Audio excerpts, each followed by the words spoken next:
Hey VC, how's it going? Right, okay, very quick video. This is an entry into Richard McCook's 3 years in the VC competition. Yeah, everybody knows Richard's channel, always loads of fun, really informative. So yeah, so good stuff, Richard. So I really like this competition.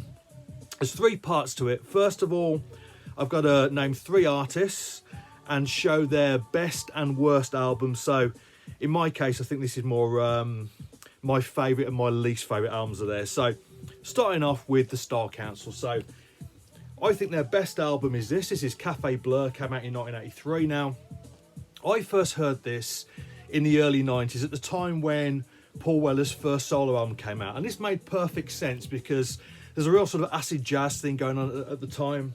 Now, I can't imagine just how jarring this must have sounded in 1983 on the back of the Jam. So, you know, I just love the idea of all these old Jam fans, you know, expecting a little bit more punk and getting some cool jazz. So there you go. It's a really diverse record, but I think it's brilliant. So there you go. Right, and their weakest album, my least favourite album, is The Cost of Loving.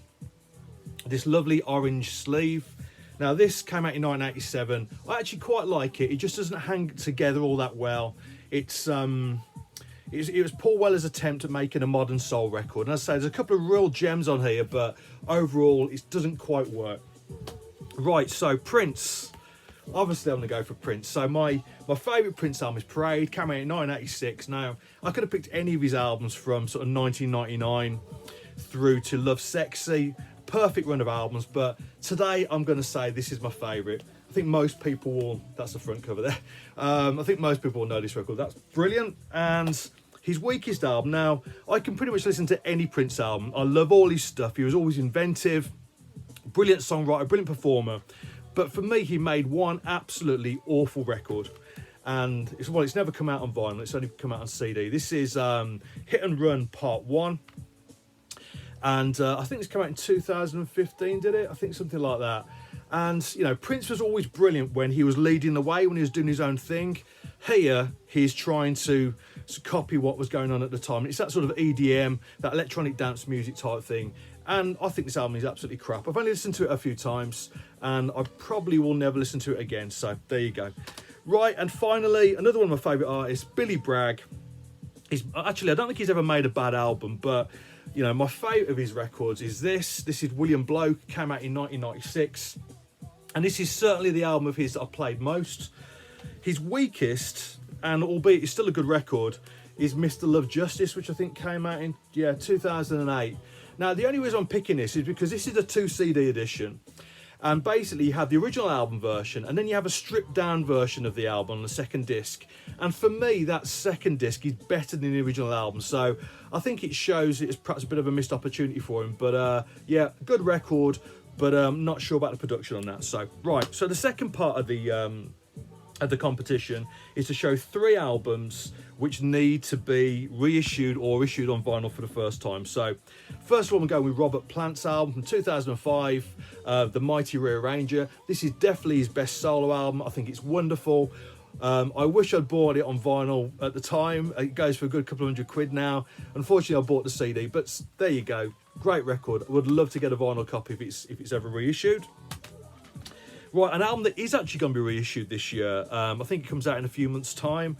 Original copies of this go for about £100 at the moment. So, you know, a nice remastered vinyl copy would be very welcome. But this is Aaliyah's self-titled album from 2000. A brilliant record.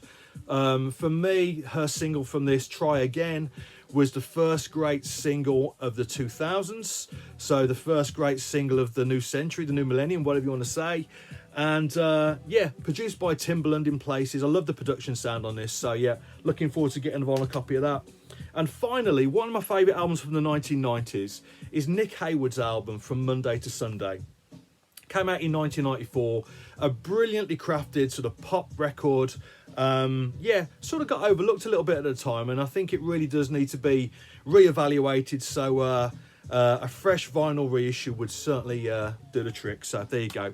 And finally, show 3 artists where you think perhaps a best of is all that you need. Now, I'm not sure you're going to agree with all of these, but first of all, I'm going with Squeeze. Now, I've got most of the Squeeze albums on vinyl, And, you know, I do like those records. They're all good. I don't think they've ever made a bad record. But for me, their singles are head and shoulders the best thing they ever made, you know? And their singles are just so good. So this makes this 20-track best of a pretty much perfect album. Pretty much wherever I've travelled in the world, if I've had to pick up a car anywhere, I've always had this CD with me, and it's one of those great sort of road trip CDs for me.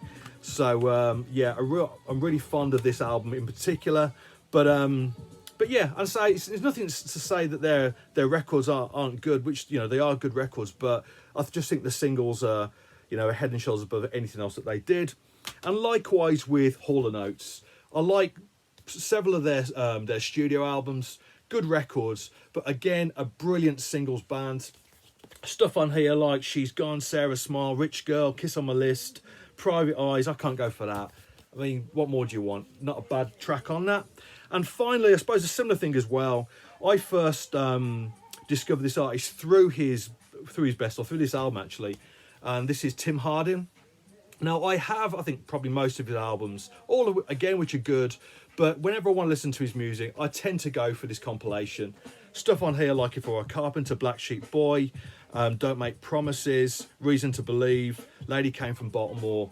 Absolutely gorgeous stuff. And, you know, arguably, despite, you know, the rest of his catalogue being good, perhaps that's the place to go. So there you go. Anyway, thanks for that, Richard. Cheers.